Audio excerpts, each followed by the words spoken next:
waspadalah kepada penyesat. Berarti ada orang yang disesatkan oleh penyesat.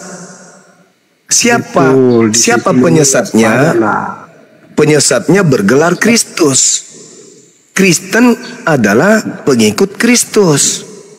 Kalau ternyata penyesat itu adalah Kristus, maka Kristen sama dengan pengikut penyesat. Kan begitu?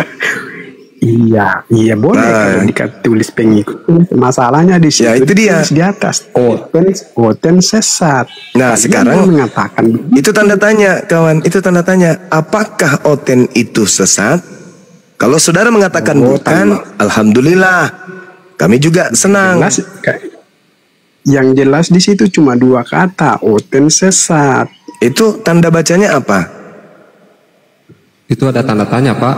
Menang ngerti Oten Bansuman, nggak ngerti itu pertanyaan bukan pernyataan. Dibaca baik-baik ya Pak Bocah. Atau kalau tidak bisa baca itu pakai kacamata. Nggak ngerti gitu-gituan. Oh, pertanyaan. Bukannya utusan dibaca Tuhan kok.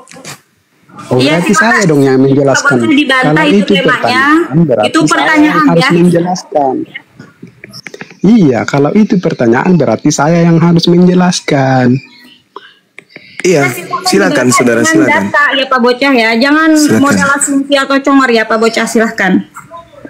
Loh, kita itu bicara pakai congor, bukan pakai apa. Iya, silakan Maki Pale. Al-Quran saya mengatakan, ya'iduhum wa yumannihim wa ma ya'iduhum syaitan illa gurura.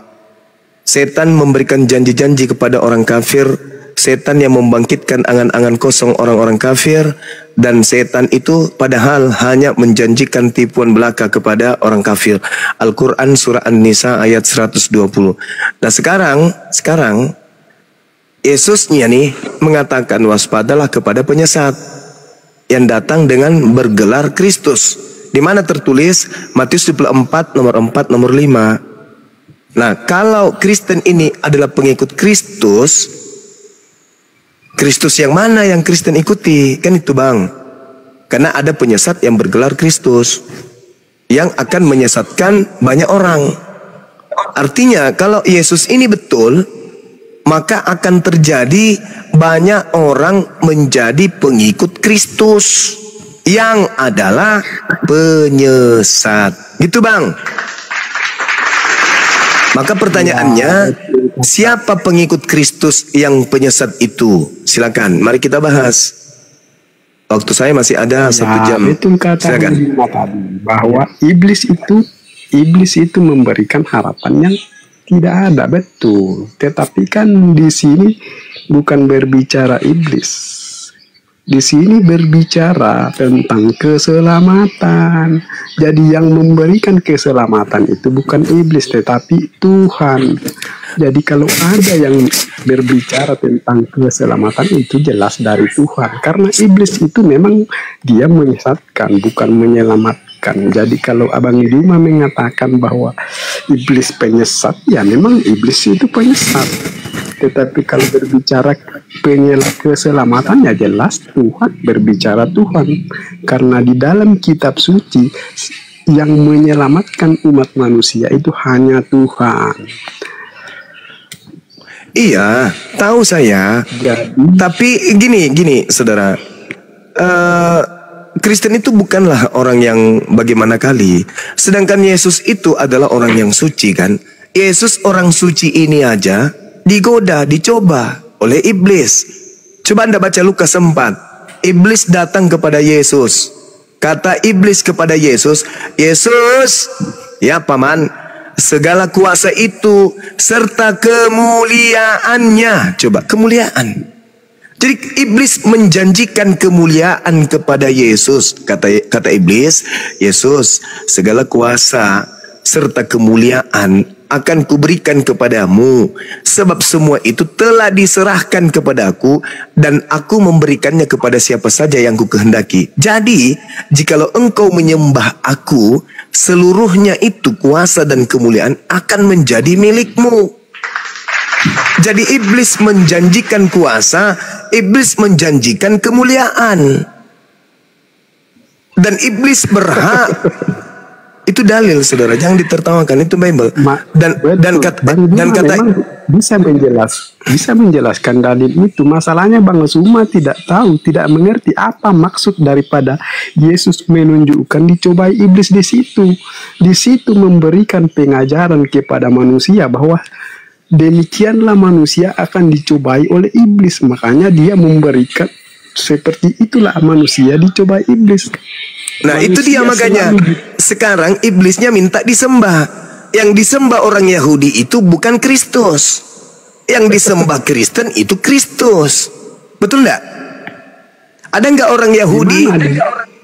Ada enggak orang Yahudi kemudian menyembah Tuhan bergelar Kristus? Ada enggak? Ada enggak di antara seluruh nama-nama gelar Tuhannya oleh orang Yahudi itu kemudian bergelar Kristus? Ada enggak? Di antara gelar-gelar Tuhannya orang Yahudi ada enggak yang gelarnya itu Kristus? Enggak ada kan?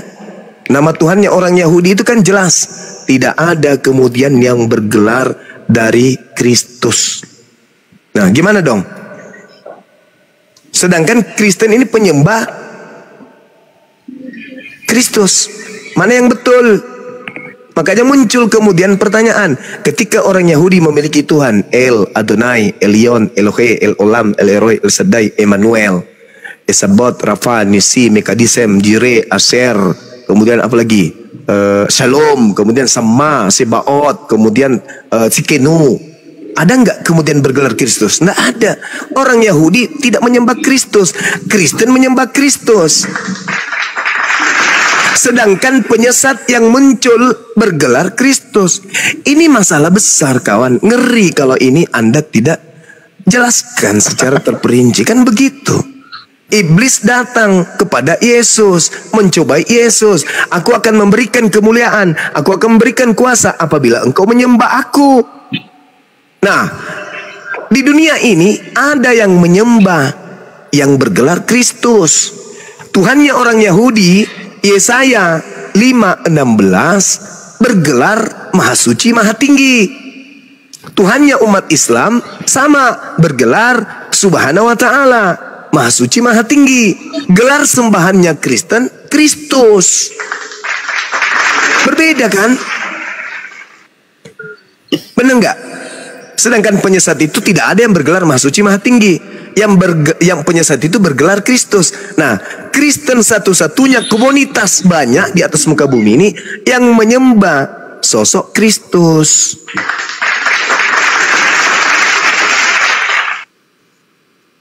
Ayo, saudara. Jangan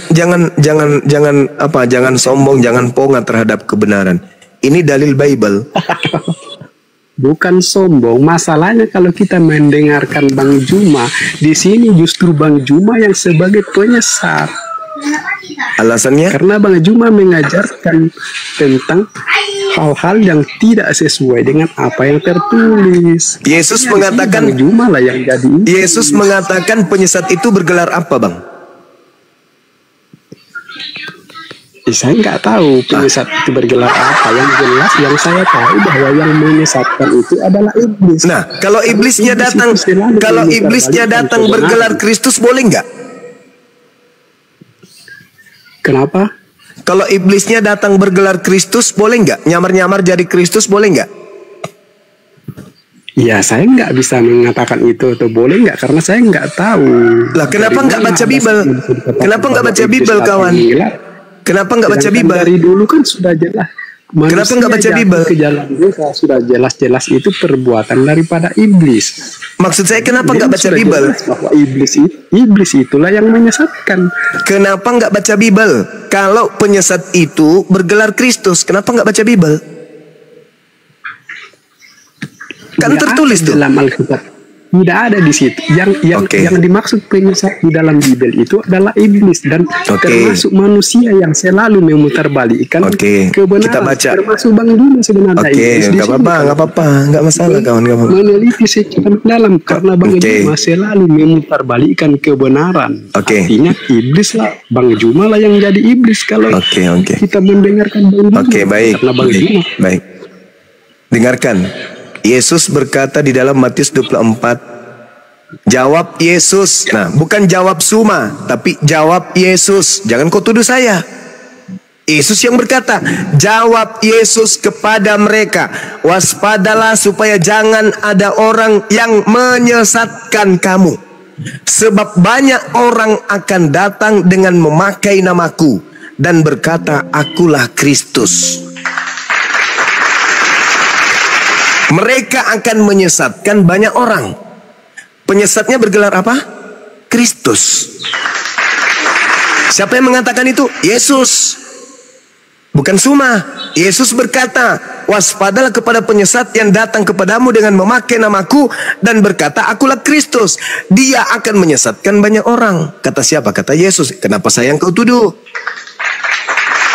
Jadi menurut Yesus, berdasarkan Bible, penyesat itu bergelar Kristus. Di situ tidak ada dikatakan bahwa penyesat itu bergelar Kristus. Di situ kan Yesus menjelaskan bahwa waspadalah karena akan banyak datang orang mengaku memakai namaku. Di situ dengan mengatakan aku adalah, bahwa dengan berkata aku adalah, bahwa dia akan memakai namaku dan berkata aku adalah Kristus. Nah itu berarti penyesatnya bergelar apa? Mengaku apa penyesatnya? Ia datang mengaku-ngaku sebagai Kristus. Bagus, gitu dong. Ini baru. Nah sekarang ketika Anda sudah menyadari bahwa penyesat itu mengaku Kristus, Kristen ini artinya apa? Pengikut Kristus. Pengikut Kristus. Muncul pertanyaan, Kristus mana yang Anda ikuti? Karena ada Kristus Nabi, ada Kristus penyesat. Anda menyembah Yesus itu ikut Kristus mana? Sedangkan Yesus yang anak Maria menyembah kepada Elohim, yang maha suci, yang maha tinggi. Anda sebagai pengikut Kristus menyembah kepada oknum Kristus. Sedangkan iblis berkata, barang siapa yang menyembah aku, maka aku akan memberikan kuasa dan kemuliaan kepadanya. Lukas 4 nomor 6 nomor 7. Ada yang ingin disembah selain yang maha suci, yaitu Kristus. Siapa yang mau disembah selain Tuhan? Berdasarkan Lukas 4 nomor 5, nomor 6, nomor 7. Siapa? Ayo kawan, jujur. Ya, memang kalau kita membaca kitab ya, yang minta-minta untuk disembah itu adalah iblis. Iblis. Jadi, dan iblis itu, penyesat itu bergelar apa? Kalau saya nggak tahu kalau ya, itulah kalau kita sudah kepenuhan iblis dalam diri kita, tidak mungkin kita mau buka kedok kita sendiri. Tadi Anda sendiri yang mengatakan bahwa penyesat itu bergelar iblis, bergelar Kristus. Sekarang Anda mengatakan, aku tidak tahu. Kenapa bisa demikian? Kenapa bisa demikian? Masalahnya begini, cuma kenapa bisa demikian? Menjelaskan tadi bahwa ada Kristus penyesat, ada Kristus penyelamat. Iya, yang penyelamat itulah yang kami ikuti orang Kristen. Sekarang ada tidak? Oke. Menyesatkan. Ya lanjut. Masih ada lagi? Yang ikut di Kristus penyesat. Oke. Sekarang pertanyaan saya. Oke, masih ada lagi yang Anda ingin katakan? Ya, sekarang coba dengarkan. Ada tidak Yesus Kristus anak Maria mengajarkan untuk menyembah dirinya? Ada enggak? Jawab dengan jujur. Enggak ada. Enggak ada. Ada enggak iblis mengajarkan untuk menyembah dirinya? Ada enggak? Ya jelas, iblis lah yang mengajarkan untuk disembah. Nah, sekarang siapa yang Anda sembah? Saya menyembah itu bukan karena saya disuruh, tetapi saya menyembah itu karena saya sadar bahwa saya ini manusia yang perlu ditolong, makanya saya menyembah dia. Menyembah siapa? Yang menyembah Sang Penyelamat, Kristus. Siapa yang? Kristus. Ada enggak Yesus mengajarkan dan mempraktekkan itu untuk dicontoh menyembah dirinya? Ada enggak?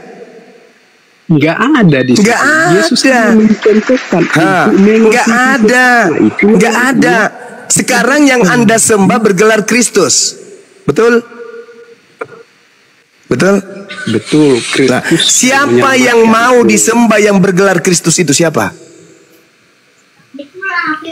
Iblis. Nah, iblis. Udah selesai sebenarnya. Masalahnya di sini kan saya tidak pernah menyembah Kristus yang minta-minta untuk disembah, tapi saya menyembah Kristus yang tidak pernah minta untuk disembah, yaitu Kristus yang menyelamatkan. Jadi yang Kristus yang penyesat itu adalah Kristus yang minta-minta disembah. Makanya jelas dalam Alkitab bahwa yang minta-minta untuk disembah itu adalah iblis. Jadi kalau ada Tuhan yang minta-minta untuk disembah, maka itu sudah dipastikan itu bukan Tuhan yang benar, tapi itu adalah iblis. Berarti Anda mengatakan bahwa Tuhan yang diminta oleh Yesus untuk disembah itu iblis, gitu? Di mana di situ dikatakan bahwa dia Tuhan minta untuk disembah? Kan tidak ada. Ketika dikatakan oleh Yesus, sembahlah Allah karena hanya kepada Dia saja engkau berbakti, itu Yesus mengajarkan menyembah kepada siapa? Ya, dalam hal itu kan dia sedang mengajar. Enggak, Anda mengatakan kalau ada Tuhan yang mengajarkan menyembah dirinya, Anda mengatakan itu iblis, betul? Saya tidak katakan kalau ada Tuhan yang mengajarkan. Saya katakan kalau ada Tuhan yang minta-minta untuk disembah, maka itu sudah dipastikan pasti iblis. Karena baik. Tuhan tidak butuh tidak butuh hormat dari manusia. Tidak butuh pengakuan dari manusia sehingga dia menjadi Tuhan. Dua Raja-Raja manusia tidak percaya. 2 Raja-Raja 17 nomor 36. Sembahlah aku saja, jangan ada yang lain. Itu iblis. Itu iblis ya? Itu iblis ya? Coba baca dulu ayat yang lengkap. Baca ayat yang lengkap. 2 Raja-Raja 17:36. Baca yang lengkap ayatnya. Jangan jadi sepotong-sepotong. Setiap konteks Alkitab itu ada maksudnya. Oke, baik. Saya baca kepada saudara. Hormatilah aku, Tuhan, yang telah membawa kamu keluar dari Mesir, kuat dengan kuasa yang besar. Sembahlah aku dan persembahkanlah kurban kepadaku. Itu iblis. Itu iblis ya? Di situ baca di situ. Apa di situ? Loh, saya sudah baca kok. Apa di situ? Baca di situ. Gimana ini?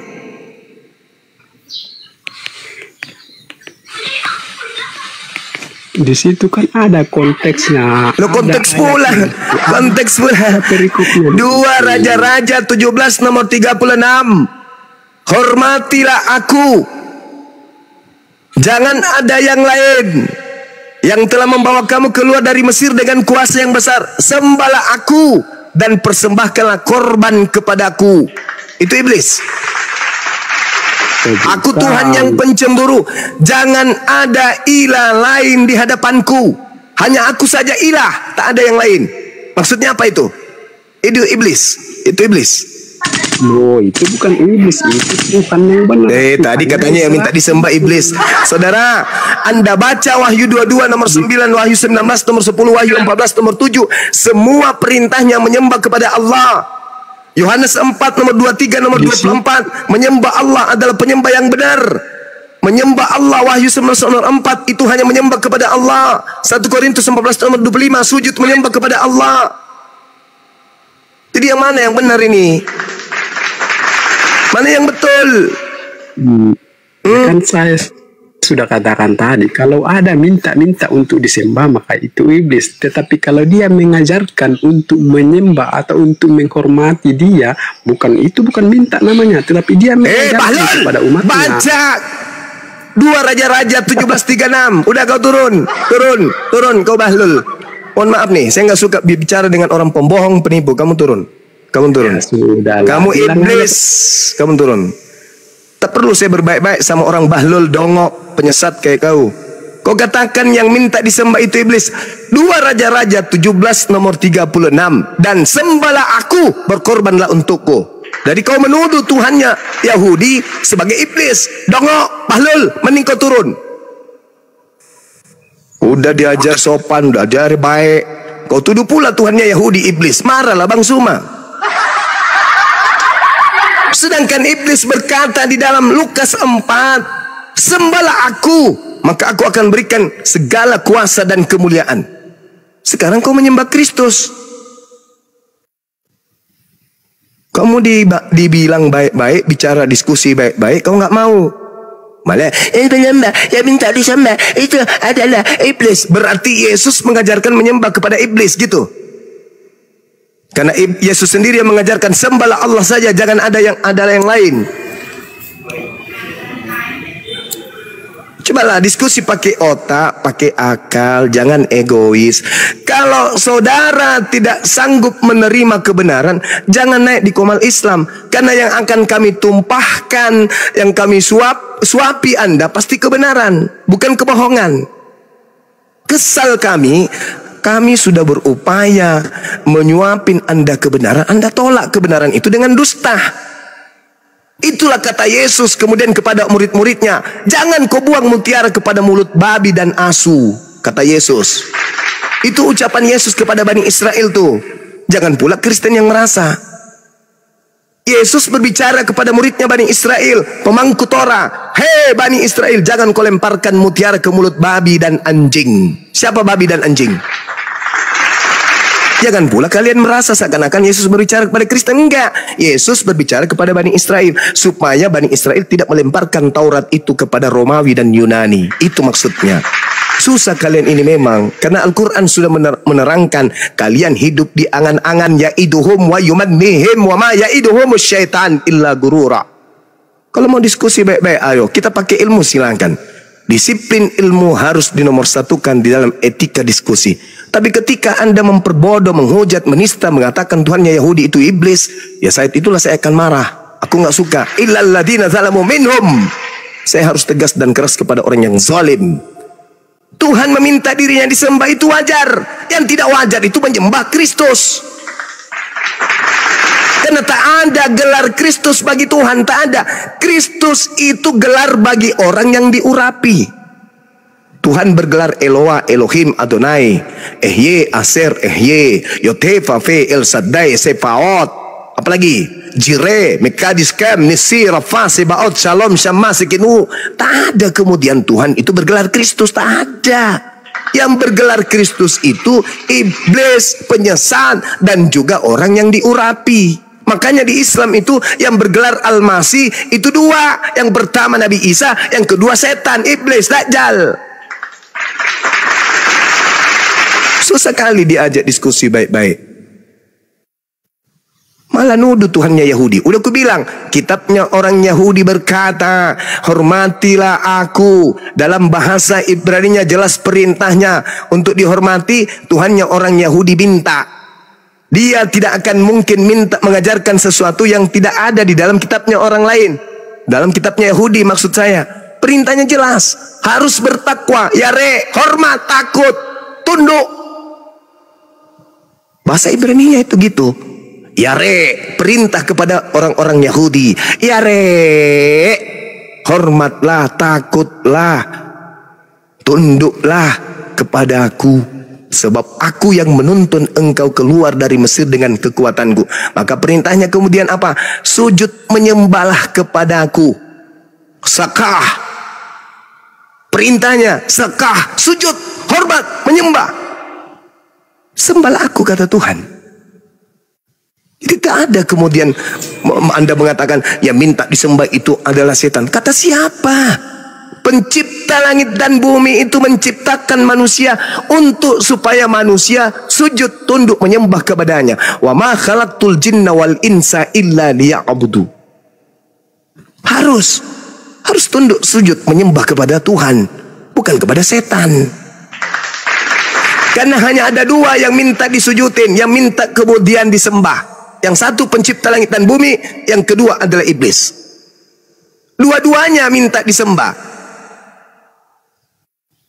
Itu maksud penyembahan di sini, ditunduki, ditaati, diturutin. Dan itu jelas di dalam kitab saudara sendiri tertulis Lukas 4. Bahkan Tuhan yang katanya Anda sembah itu pun diminta oleh iblis untuk sujud menyembahnya. Kan gila. Yesus diminta ketika iblis datang kepadanya. Apa kata iblis? Yesus, segala kuasa serta kemuliaan akan kuberikan kepadamu, sebab kemuliaan itu dan kuasa itu telah diserahkan Tuhan kepadaku, dan aku memberikannya kepada siapa saja yang aku kehendaki. Jadi jikalau engkau menyembah aku Yesus, maka seluruh itu akan menjadi milikmu. Itu iblis minta disembah. Dalil demi dalil, nomor 13-nya mengatakan, sesudah iblis mengakhiri pencobaan kepada Yesus, iblisnya mundur dan menunggu waktu yang tepat.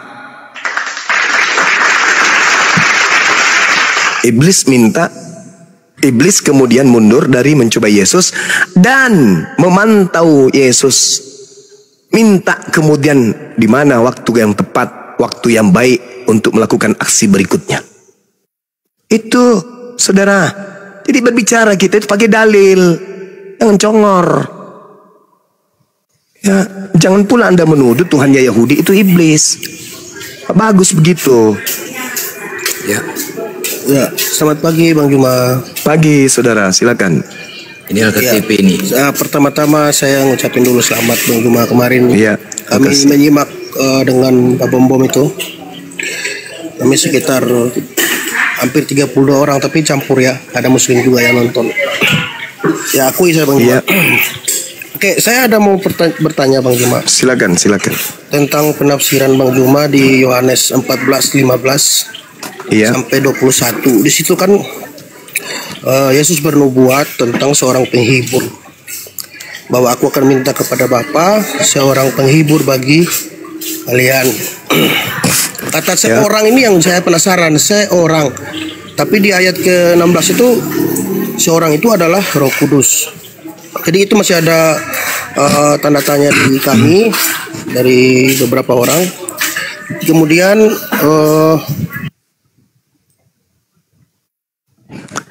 ya, lanjut.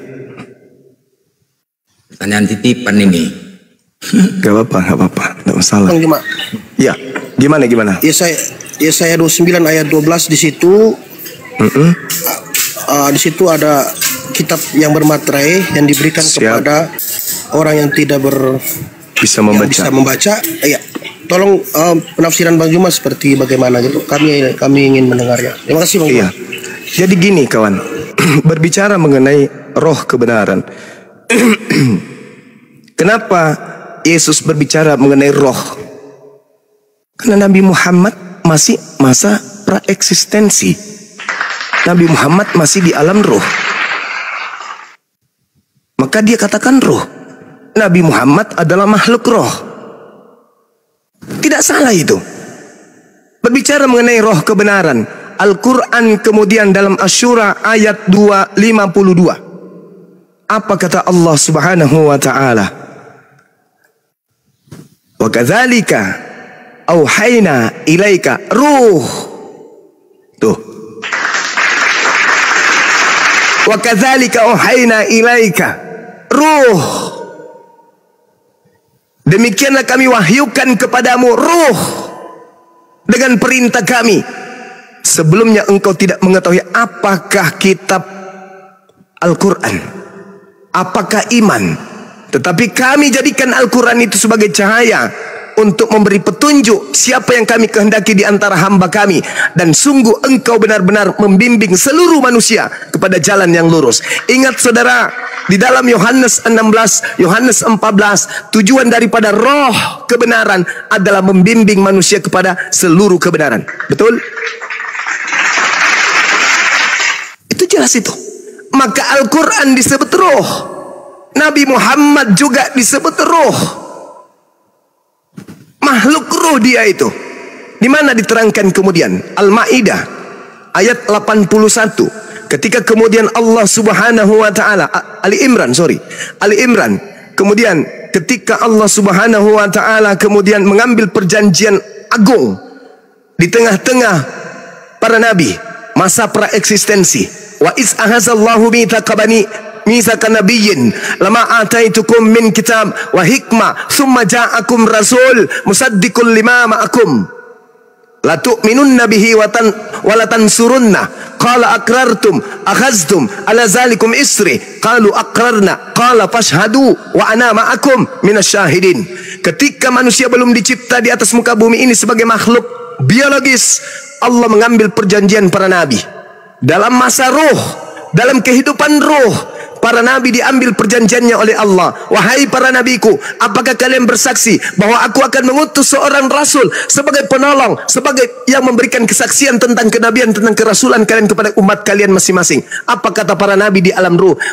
Ashhadu fashhadu wa ana ma'akum. Allah pun kemudian bersaksi bersama dengan nabinya bahwa aku Tuhan bersaksi dengan kalian wahai para nabi akan mengutus rohku bernama Nabi Muhammad sallallahu alaihi wasallam. Jelas itu. Jadi ketika Anda berbicara mengenai Yohanes 14 nomor 16, aku akan minta kepada Tuhan dan Tuhan akan memberikan kepadamu seorang penolong yang lain. Kenapa dikatakan seorang penolong? Al-Quran surah Al-Ma'idah, yahdi bihillah manitaba ridwana subulas salam. Wahai ahli kitab, telah datang penolong bagimu. Ketika Nabi Musa alaihissalam kalian hancurkan ajarannya, Nabi Isa kalian tolak kemudian ajarannya, datang penolong bagimu bernama baginda Rasulullah Muhammad sallallahu alaihi wasallam. Dengan Al-Quran yang dia bawa, engkau akan menuju kepada jalan keselamatan. Qad ja'akum rasuluna yubayyinu lakum. Itu seruan Allah. Makanya Nabi Muhammad penolong bukan hanya untuk satu kelompok, tapi seluruh umat manusia. Litubayyina linnas. Itu baru penolong yang sesungguh-sungguhnya penolong. Bukan hanya kepada Bani Israel. Sema Israel, Adonai Elohenu. Itu penolong yang kapasitasnya kecil. Yesus datang, aku diutus hanya kepada domba yang hilang dari umat Israel. Kapasitas kecil. Tapi ketika Nabi Muhammad bil bayyinati wazbur wa anzalna ilaika dzikr litubayyina linnasi, pada seluruh umat manusia. Itu baru penolong yang sesungguhnya. Aku akan minta kepada Tuhan dan Tuhan akan memberikan kepadamu seorang penolong yang lain supaya ia menyertai kamu selama-lamanya. Al-Quran sudah 1400 tahun silam yang keluar dari mulut Rasulullah menyertai siapapun yang beriman kepadanya. Tidak hilang. Ucapan-ucapan yang terlontar dari lisan Rasulullah menyertai kami di setiap kami hidup, di setiap kami bernapas, di setiap kami melakukan prosesi, baik hubungan kami kepada Allah, hubungan kami kepada manusia. Rasulullah senantiasa menyertai kami. Al-Quran dan As-Sunnah tidak pernah meninggalkan umat Islam. Siapa dia? Roh kebenaran. Kenapa dia dikatakan sebagai roh kebenaran? Kenapa? Karena dia mengajarkan sesuatu yang gaib, yang cakupannya kebenaran. Coba. Jadi roh yang dimaksud di situ adalah nabi. Kalau Anda tidak percaya roh kebenaran itu adalah nabi, silakan kemudian Anda melihat di dalam pengajaran yang ada di dalam kitabnya orang Yahudi, mohon maaf, 1 Samuel bilangan 11 nomor 25. Coba Anda baca tuh. Ternyata yang dimaksud roh di situ adalah nabi. Kubacakan. Lalu turunlah Tuhan dalam awan dan berbicara kepada Musa. Kemudian diambilnya sebagian dari roh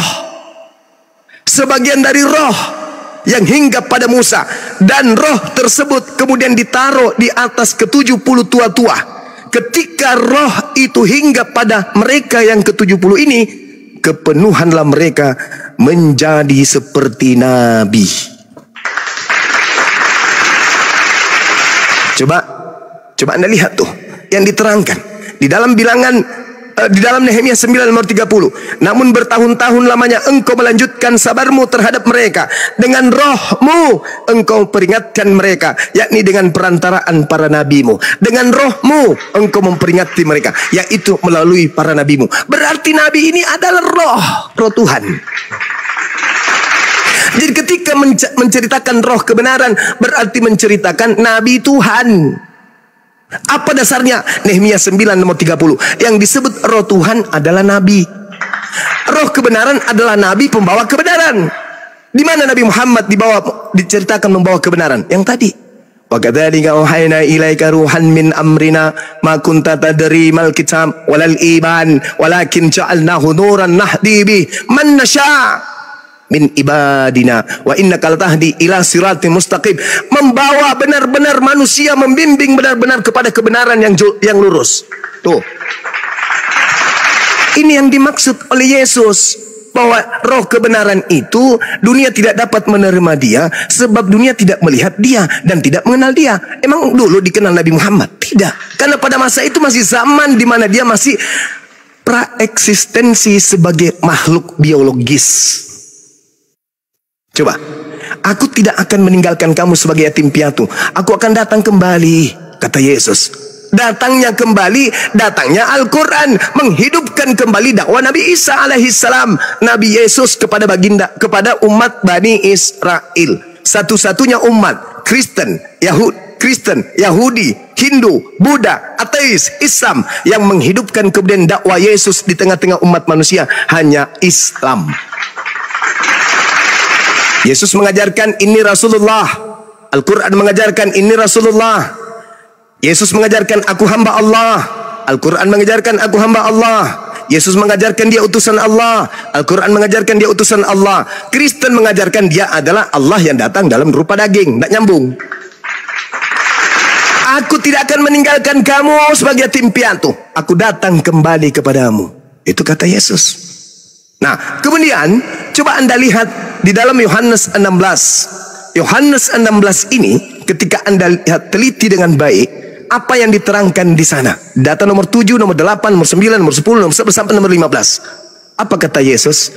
Namun benar yang kukatakan ini kepadamu, kepada Bani Israel, adalah lebih baik bagimu jikalau aku pergi. Sebab jikalau aku pergi, maka penghibur itu tidak akan datang kepadamu. Tetapi jikalau aku pergi, aku mengutus dia kepadamu. Kenapa Nabi Muhammad disebut penghibur? Kenapa Nabi Muhammad disebut penghibur? Karena Nabi Muhammad memberikan solusi kemana arahnya kita harus melangkah untuk mencari keselamatan. Baik keselamatan dunia maupun keselamatan akhirat. Nabi Muhammad menguraikan ajaran itu. Lalu kemudian nomor 7-nya dikatakan, nomor 8-nya, dan kalau ia datang, ia akan menginsapkan dunia akan dosa. Ini poin yang harus Anda catat. Ini poin yang Anda harus catat. Ketika roh kebenaran sang penghibur ini datang, maka dia akan menginsapkan dunia akan dosa. Jarak antara Nabi Isa dengan Yesus itu kurang lebih 600 tahun. Hari pertama Nabi Isa diangkat ke langit sampai datangnya Nabi Muhammad merebak ke seluruh penjuru bumi. Tuhannya Nabi Musa berubah menjadi manusia, disembah oleh manusia. Aturannya dibatalkan, yang haram menjadi halal, yang diperintahkan untuk ditaati dilanggar, dengan pengajaran bahwa semua telah digenapi, semua telah dihapuskan, semua telah dibatalkan. Lalu kemudian apa yang diterangkan setelah datang 600-700 tahun setelahnya? Yang tadi dihalalkan semua kembali diharamkan. Makanya dunia yang tadinya sudah berbeluburkan dosa, menyembah kepada manusia, menyembah kepada makhluk Tuhan, menyembah kepada utusan Tuhan, menyembah kepada apa yang diciptakan oleh Tuhan, seketika berkurang demi hari demi hari. Dunia insaf untuk kemudian meninggalkan ajaran 600 tahun sebelum beliau. Ini yang dimaksud. Dunia diinsafkan. Kenapa? Minuman haram halal di mana-mana. Oke, penyembahan terhadap berhala halal di mana-mana. Oke, meninggalkan hukum-hukum Tuhan yang datang kepada hukum Torah halal di mana-mana. Maka ketika ia datang, dia menginsafkan dunia akan dosa, kebenaran dan penghakiman. Lalu apa yang diterangkan di sana? Masih banyak hal yang harus aku katakan kepadamu, tetapi sekarang kamu belum dapat menanggungnya. Tetapi apabila ia datang, yaitu roh kebenaran, ia akan memimpin kamu ke dalam seluruh kebenaran. Kata Yesus nih kepada muridnya Bani Israel, hei kawan, ya paman, masih banyak yang ingin aku ajarkan kepadamu, tapi kamu belum sanggup untuk menanggungnya. Kenapa belum sanggup? Zamannya belum cocok. Syariat hukum-hukumnya belum pas. Keadaan kehidupan manusia secara ekonomi, pendidikan, ilmu, kesehatan, keadaan, fasilitas, era, zaman belum cocok. Maka Yesus mengatakan belum sanggup. Bagaimana mungkin pada zaman itu diperintahkan kemudian berhaji wajib? Enggak mungkin, belum sanggup. Tapi ketika ia datang, yaitu roh kebenaran, dialah yang akan memimpin kamu ke dalam seluruh kebenaran. Sebab ia tidak akan berkata-kata dari dirinya sendiri. Segala sesuatu yang didengarnya itulah yang dikatakannya, dan ia akan memberitakan kepadamu hal-hal yang akan datang. Kenapa Al-Quran membongkar hal-hal yang akan datang? Kenapa Al-Quran membongkar semua ilmuwan yang ditemukan oleh para ilmuwan? Semua ilmu yang ditemukan oleh para ilmuwan. Karena memang sudah dinubuatkan, dia akan mengatakan kepadamu hal-hal yang akan datang. Dan satu hal, Dia tidak berkata-kata dari dirinya sendiri. Apa yang dikatakan adalah apa yang didengarkan. Baginda Rasulullah Muhammad SAW diberikan kitab termaterai yang tidak ditambah dan tidak dikurangi oleh beliau. Itulah yang dimaksud di dalam kitab Yeremia yang Anda maksudkan tadi. Yesaya 29 nomor 12. Apabila ia diberikan sebuah kitab, dia mengatakan, aku tidak bisa membaca. Kamu urut dari kitab Kejadian sampai kitab Wahyu, tidak akan pernah ada orang yang bisa mendudukkan nubuatan itu kecuali baginda Rasulullah Muhammad SAW. Kenapa cerita itu pas?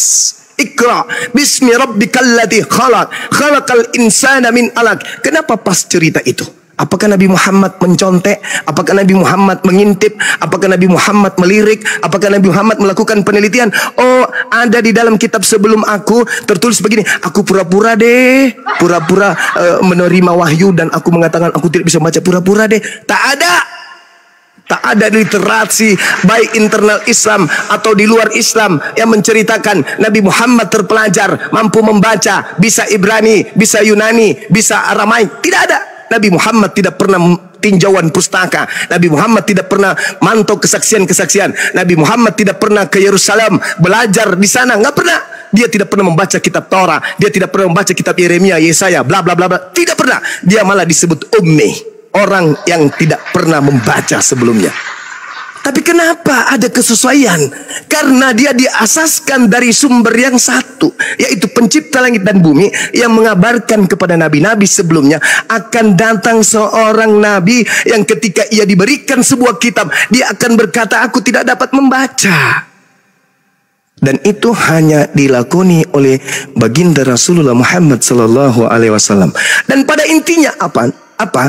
Dia Roh Kudus ini, Roh kebenaran ini akan memuliakan aku.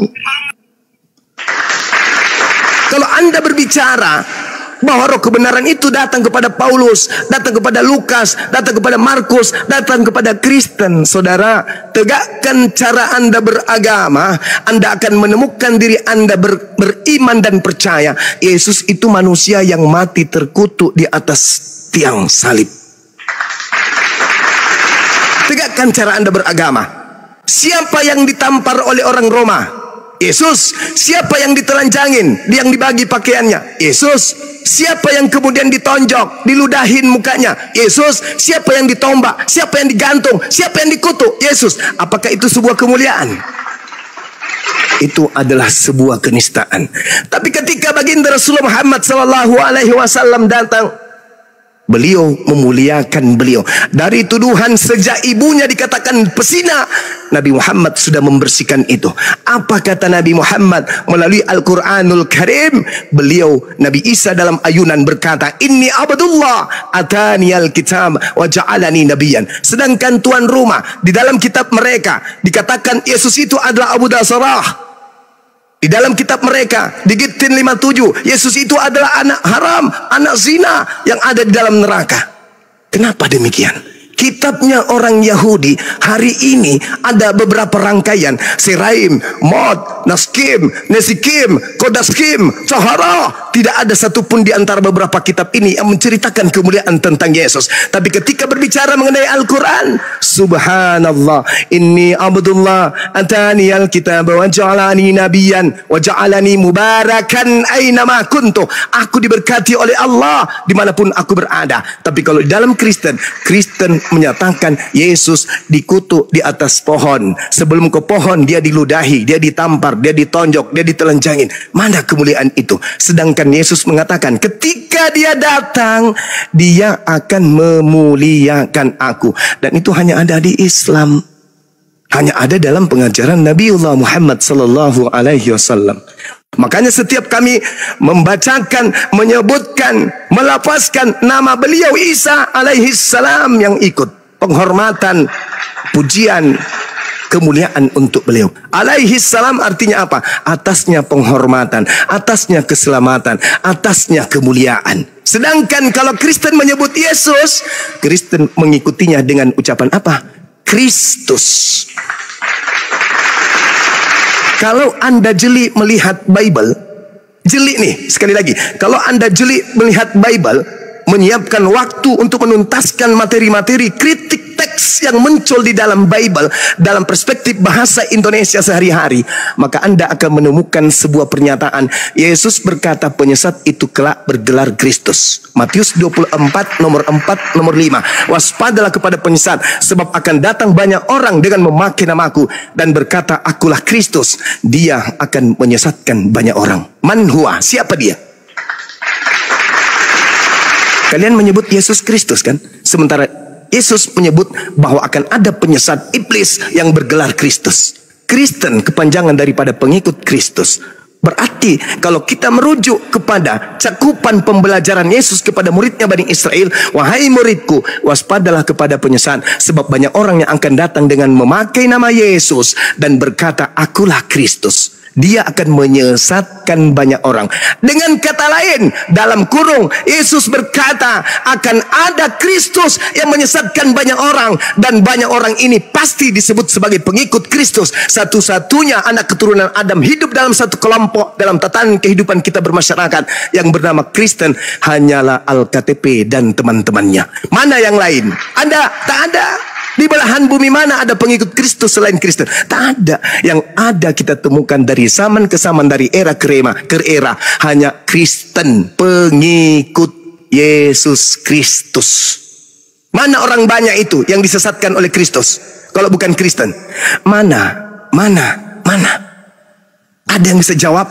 Oh, ada di sana, di India, ada di sana, di Abu Dhabi, ada di sana pengikut Kristus namanya, tapi bukan Kristen. Apa? Di mana? Tak ada. Satu-satunya mata dunia memandang, ditorehkan oleh sejarah perjalanan kehidupan kita anak Adam, satu kelompok besar di dunia ini pengikut Kristus bergelar Kristen. Ingat sekali lagi, dia akan menyesatkan banyak orang. Kristus ini akan banyak mendapatkan orang yang disesatkan, dan komunitas itu kalau kita singkat namanya Kristen. Na'udzubillah, summa na'udzubillah. Ini berdasarkan Bible, bukan berdasarkan maunya saya. Karena di dalam Matius 24, Yesus sendiri berkata, Yesus berkata kepada Bani Israel, waspadalah supaya jangan ada orang yang menyesatkan kamu, sebab banyak orang yang akan datang dengan memakai namaku dan berkata akulah Kristus, dan mereka akan menyesatkan banyak orang. Paulus bukan cuma sendiri, mereka banyak.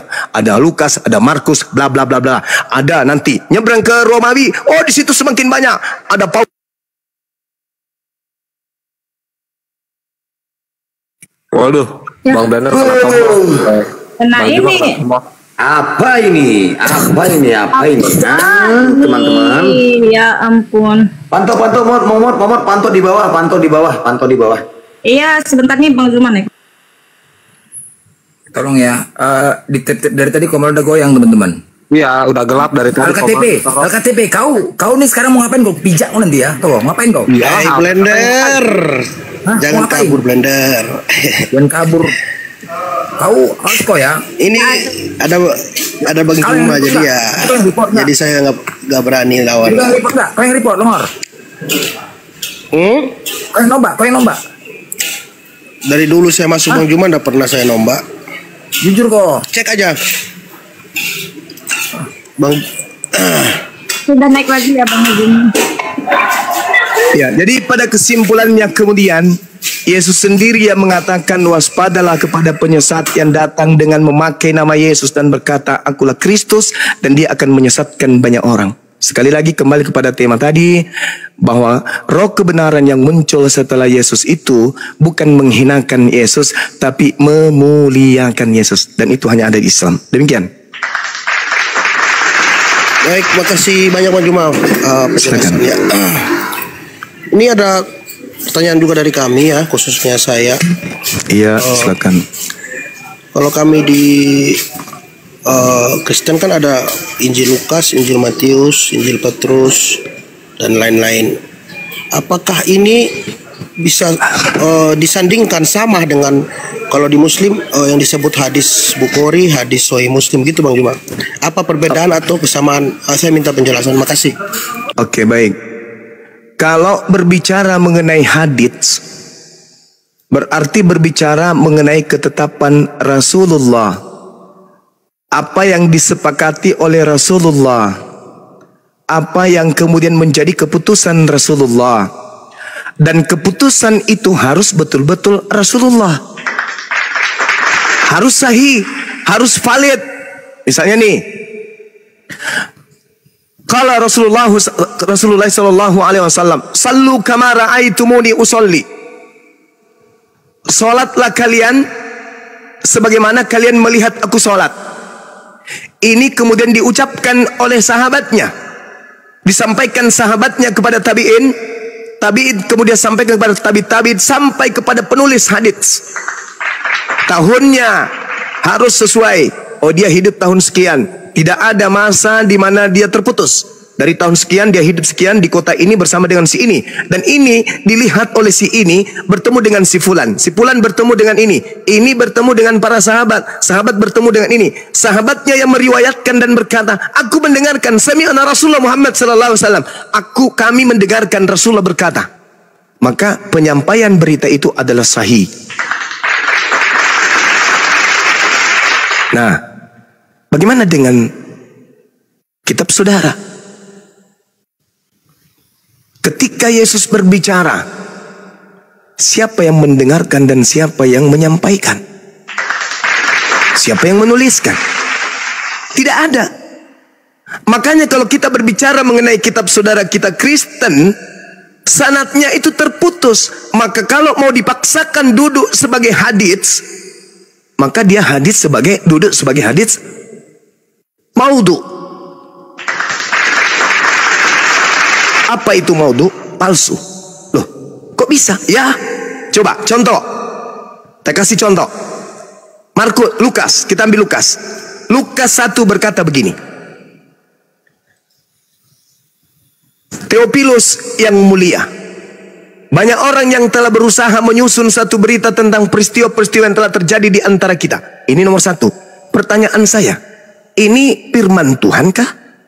Ini sabda Yesus kah? Atau ini ucapan Lukas? Ucapan Lukas. Oke, berarti dia bukan sabda. Dia bukan ucapan Yesus, tetapi bukan sabda. Dan bukan sabda berarti ini bukan ucapan Yesus, apalagi firman Tuhan. Seperti yang telah disampaikan kita oleh mereka. Muncul pertanyaan, mereka ini siapa? Nah, ini dia. Dalam kritik terhadap penyampaian suatu berita, ketika ada yang berkata seperti yang disampaikan kepada kita oleh mereka, mereka ini harus diuraikan. Siapa mereka? Oh, mereka ini adalah si fulan. Siapa si fulan ini? Oh, dia ini. Dia tinggal di mana? Sama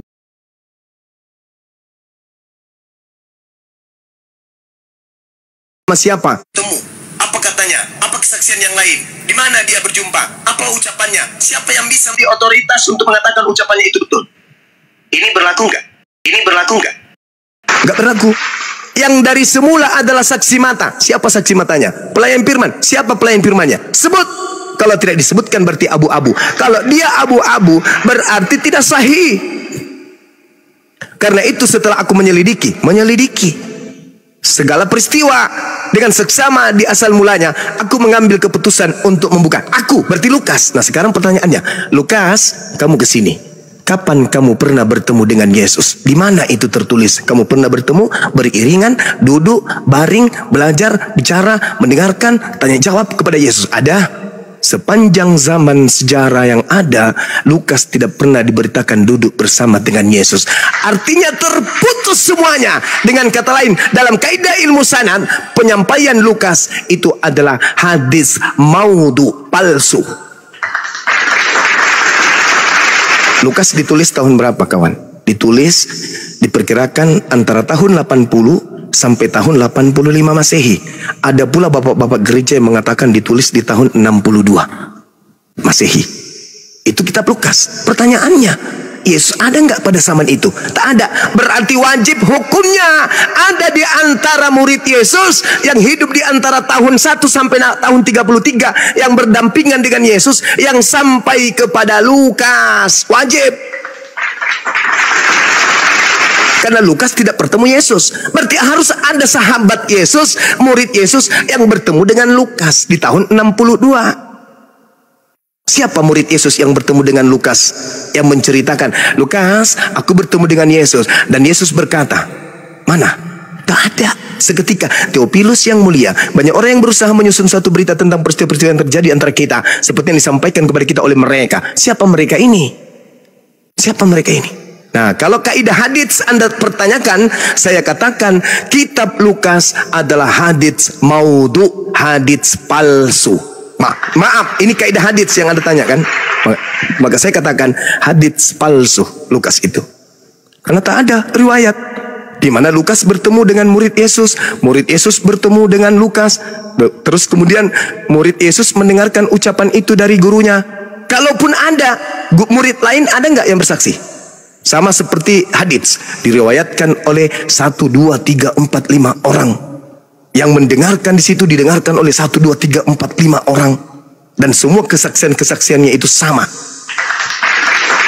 Kalau ada yang terputus, namanya hadis dhaif, hadis lemah. Karena terputus antara saya dengan Anda tidak pernah bertemu, tetapi diriwayatkan dari sini pada kita nggak pernah bertemu.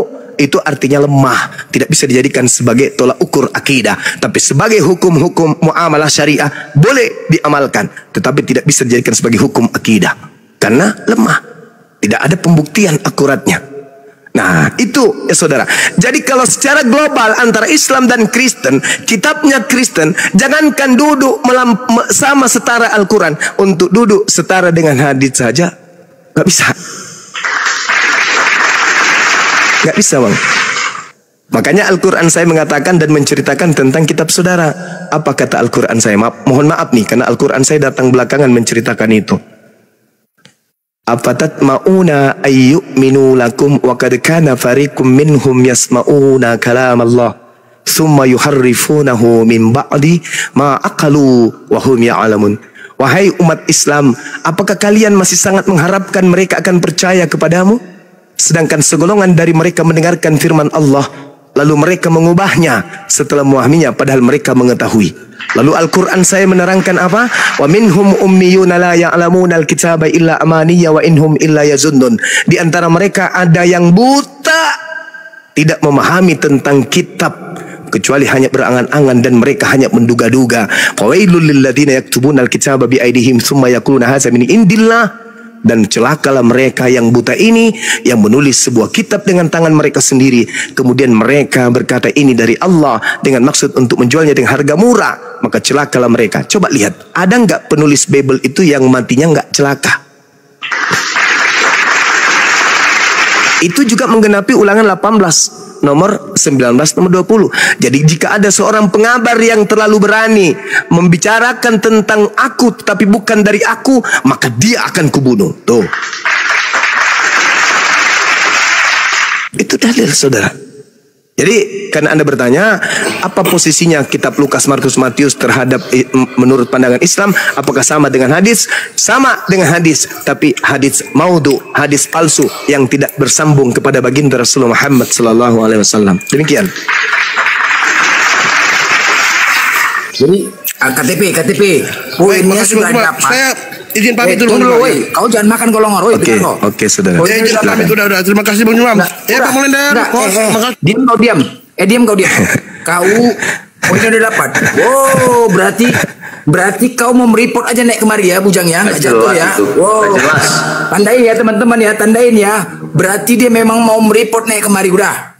Untuk komal-komal lain jangan naikkan lagi dia. Goyang tadi komal, betul goyang. Pertanyaan titipan itu tolong lagi. Ya, memang mereport ya. Kurang ajar kok memang ya. Wa ikhwanuhum yamuddunahum fil gayyi tsumma la yukasirun. Saudara-saudaranya setan, yaitu orang kafir dan orang fasik, mereka akan saling menolong untuk mendurhakai pencipta langit dan bumi, dan mereka tidak akan henti-hentinya menyesatkan. Enyahlah daripadaku, kalian semua adalah pembuat kesesatan. Jadi Al-Quran mengusirnya, Yesus pun mengusirnya. Na'udzubillah summa na'udzubillah. Silakan sahabat-sahabat, kalau masih ada yang mau, ya, ini waktu saya udah panjang kali. Silakan diambil alih, sahabat semua. Silakan. Ya, tadi jelas ya. Komal goyang jujur, Bang Juma kena tombak, Komal goyang. Tep. Memang dia mau mereport itu. Mau mereport berarti dia kurang ajar tuh memang. Mereport itu Bang Blender. Mau kusiksa dia, lari pula. Udah tahu dia mau kusiksa, lari pula dia. Aduh. Tahu dia. Udah kelap-kelip tadi komalnya bang. Iya. Jadi ke depan gak usah, udah tandai lagi dia udah. Bujang tadi mau kusiksa anak tuh. Jadi teman-teman ya, di tetep layar teman-teman ya, supaya Masuk ke bawah. Naik Ini ke enggak- KTP. Ya di tap-tap sambil follow-follow ya. Kau ya, ular bludak kau ya longor ya, bujang. Naik kau. Kenapa kau lari? Kenapa kau lari? Hah? Kau masih di bawah kan? Kenapa kau lari? Kau kena blokir kau nanti. Terjadi apa yang terjadi? Izin siapa Jadi- yang Bang Glen? Bang Gen ini? Bang Ya, Glen. silakan. Bang Gen Muslim atau Kristen? Bang Gen Saya muslim mbak, muslim. Muslim. Ada yang mau disampaikan Bang? Silakan. Enggak, aku kan mau tanya sebenarnya mbak. Apakah benar itu apa ya?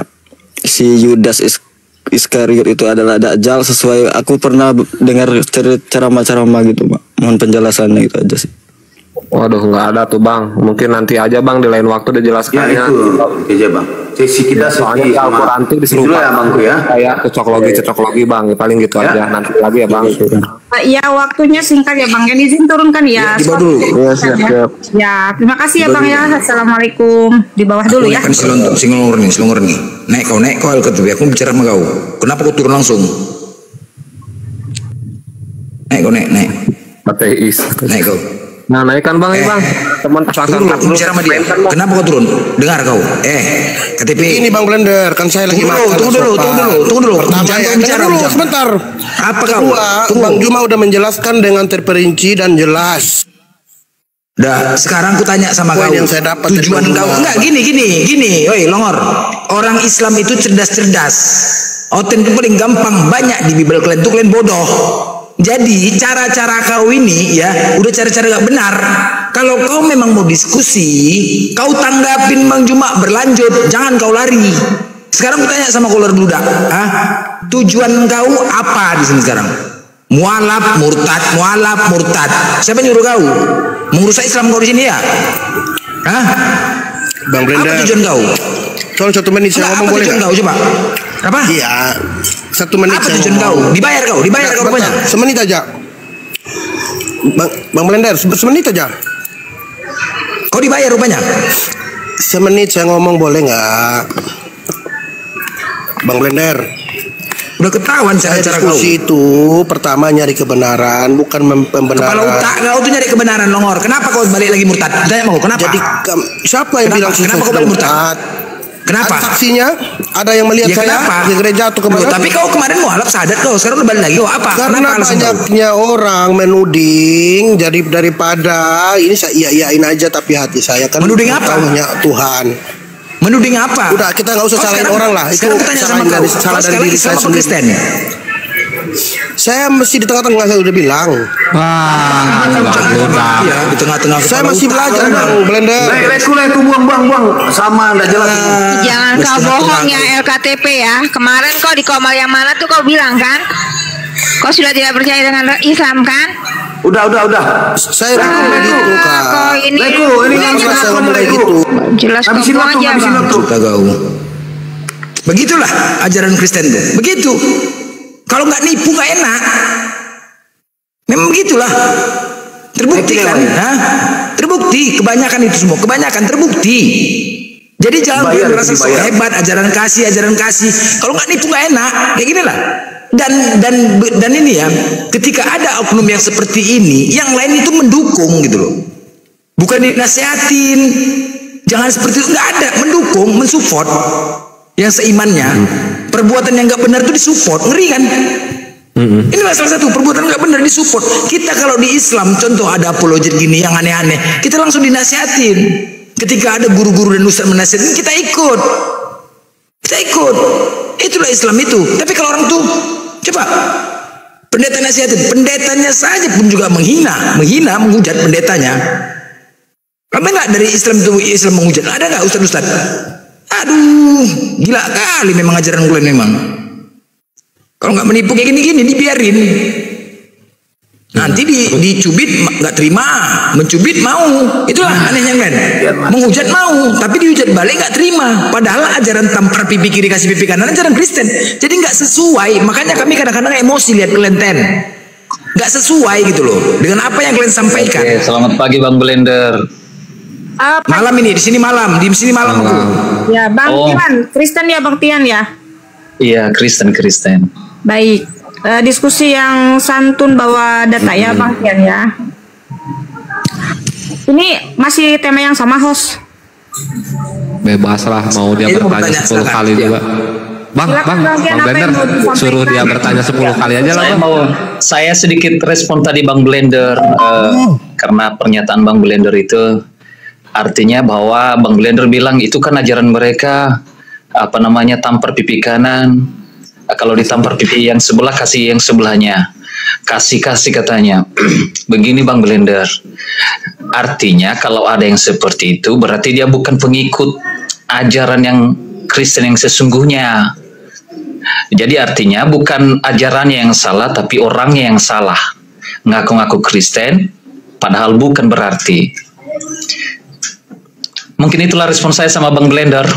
Jadi apa tafsiran kau tentang ayat itu apa? Yang mana Bang? Tadi tampar pipi kiri kasih pipi kanan. Iya harusnya begitu, jangan membalas yang jahat dengan kejahatan. Jadi selama ini yang terjadi. Dan Yesus bilang kalau ada pun musuhmu doakan musuhmu. Fakta yang terjadi. Sekarang kau nggak usah bisa teori. Kau nggak usah bicara teori. Fakta yang terjadi apa? Itu maksudnya saya bilang Bang Blender, berarti orang itu bukan Kristen. Fakta yang terjadi. Enggak, maksudnya gini loh.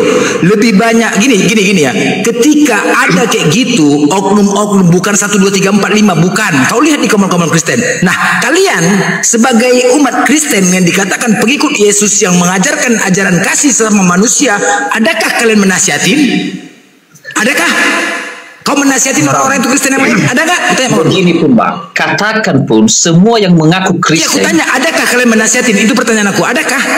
Iya, santai lah Bang. Maksud aku tanya, ini kita bisa kayak kita nggak perlu bicara teori, bos. Jangan bicara teori. Fakta. Yang mau saya bilang Abang, jangankan pun tidak ada satu orang Kristen pun yang mengaku Kristen mengikuti ajaran itu, tapi artinya bukan ajarannya yang salah. Itu mau saya bilang. Bukan ajaran yang salah, gitu banyaknya ajaran salah. Di mana sekarang ku tanya sama kau? Kalian selalu menggaungkan ajaran kasih sesama manusia. Ketika ada Kristen yang kayak gitu aneh-aneh di komal menghujat segala macam, nggak pernah ada kulihat satu orang pun dari pihak Kristen naik menasihati. Nggak boleh gitu teman saudaraku, nggak pernah gitu. Malah mendukung. Satu orang pun selama aku diskusi nggak pernah. Bang Blender, yang sedang ngomong ini saya Bang Blender.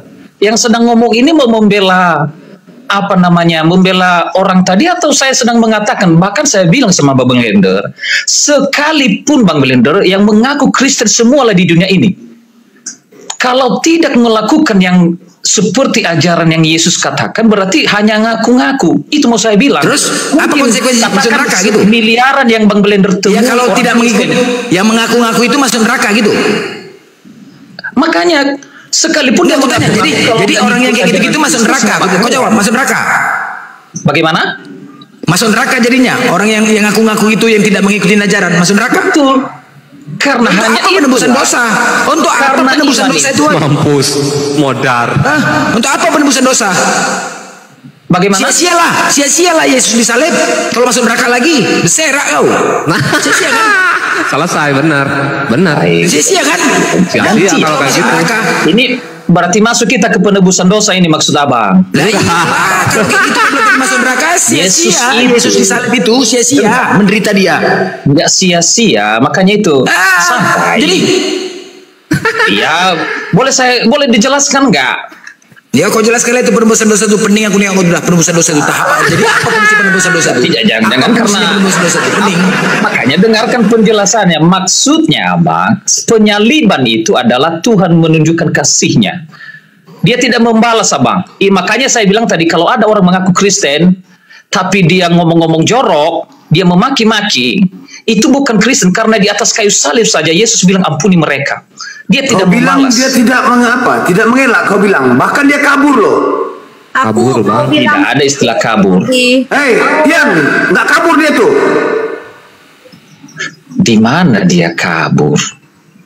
Bacalah Bible kau tuh. Kabur dia tuh di Taman Getsemani dengan 12 muridnya.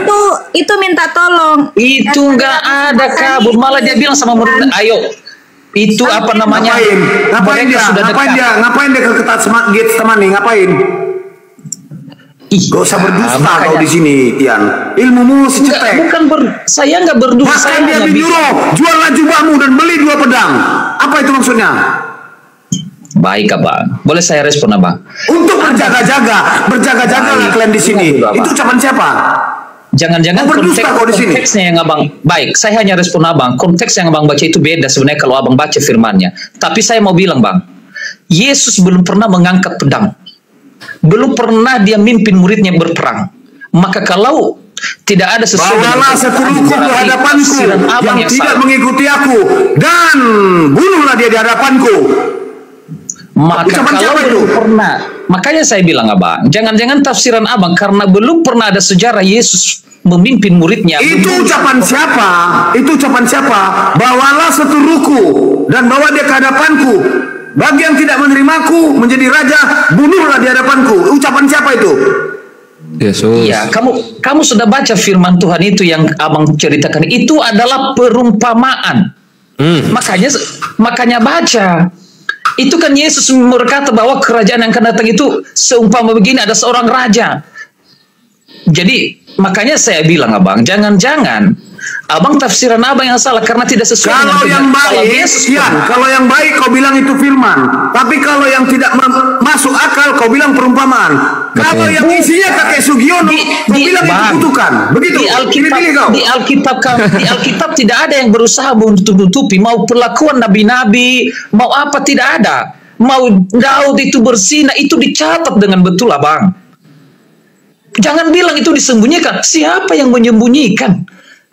Kalau mau disembunyikan kan semua kelakuan nabi-nabi itu dibuat bagus-bagus. Jadi di waktu Yesus menyuruh muridnya menjual jubah dan belilah pedang, itu perumpamaan atau bagaimana?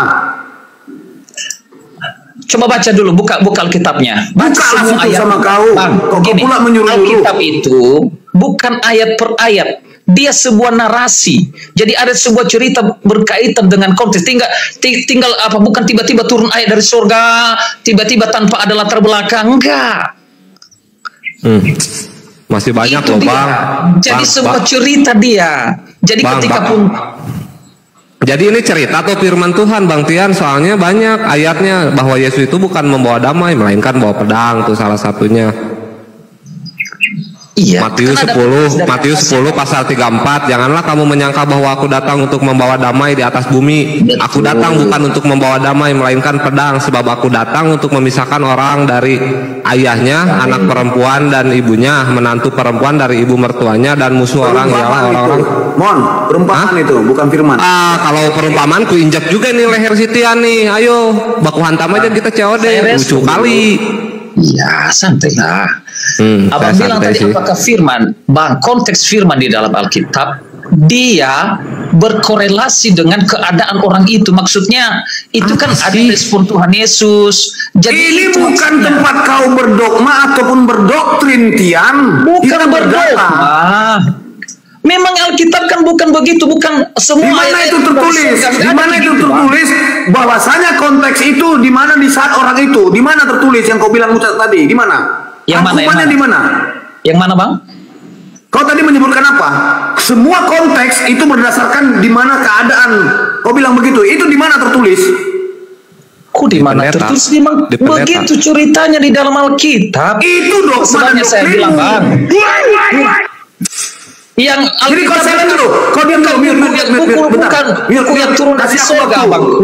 Tian, kasih aku waktu 1 menit, tolong mute ya. Jadi gini teman-teman ya, ada tertulis pada mulanya terhunus bersama jadi tetanus sebelum dia meletus dan akhirnya terbungkus. Ya, kafir penyembah engsel pintu gerbang taman selama ini menuhankan iblis juga siluman, menyamar menjadi Kristus mengaku Tuhan, keluar dari gua berwujud tampan dan menawan. Dengan sombong kafir pamer sesembahan lewat sosmed dan congor membanggakan. Iblis menawarkan kenikmatan dan keselamatan karena tertulis kemuliaan iblis menjanjikan. 2000 tahun lebih kalian bertahan bego dengan menelan dogma IQ jongkok, bahkan sampai kucing berjengger berkokok, permanen goblok dan totalitas dongo. Jika cuaca dan suhu bisa diperkirakan, belum tentu berhasil dan bisa jadi kebetulan. Namun kocaknya konsep yang dituliskan, cerita penumbalan penuh palsu nubuatan. Manusia ciptaan beranak melahirkan Tuhan. Silahkan kalian jawab. Aku punya satu pertanyaan. Bagaimana mungkin Nabi menubuatkan kedatangan Tuhan? Dan bagaimana mungkin 100% Tuhan juga 100% manusia gondrong jenggotan? Dari yang muda, tua, dan yang hampir mampus, semua mereka ilmu pengetahuannya minus. Bahkan naik komal mikrofon suka dihembus-hembus, menyamar terus-menerus seperti iblis ngaku Kristus. Mending kau jemput dan bawa ke sini Paman Ulus.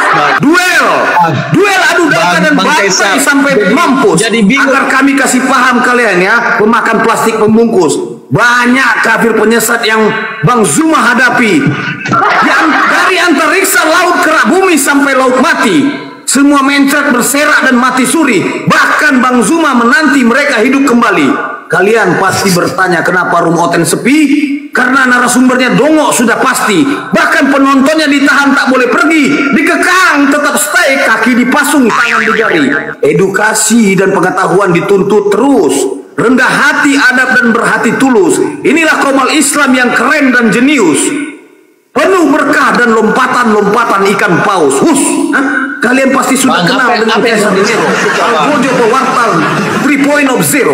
Aku perkenalkan pada kalian kafir gilo, Gurunda Bang Zuma sang legenda hero. Dengan jenius Bang Zuma lantang dan jago, syair dan siar menggelar seperti topan torpedo. Dengan lisannya menebas bak pedang Zoro, hancurkan martir, misionaris dan kafir kroco. Silakan naik yang beradab, yang berakal, berakademi. Silakan.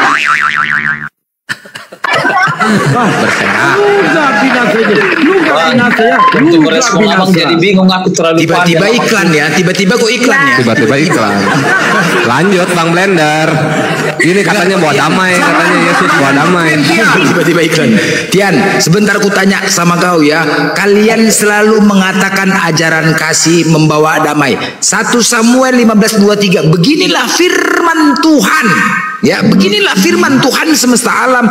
Aku akan membalas apa yang dilakukan orang Amalek kepada orang Israel, karena orang Amalek menghalang-halangi mereka ketika orang Israel pergi dari Mesir. Jadi pergilah sekarang, kalahkanlah orang Amalek, tumpaslah segala yang ada padanya, jangan adalah belas kasihan. Baik. Bunuhlah semua, laki-laki maupun perempuan, anak-anak maupun anak-anak yang menyusu.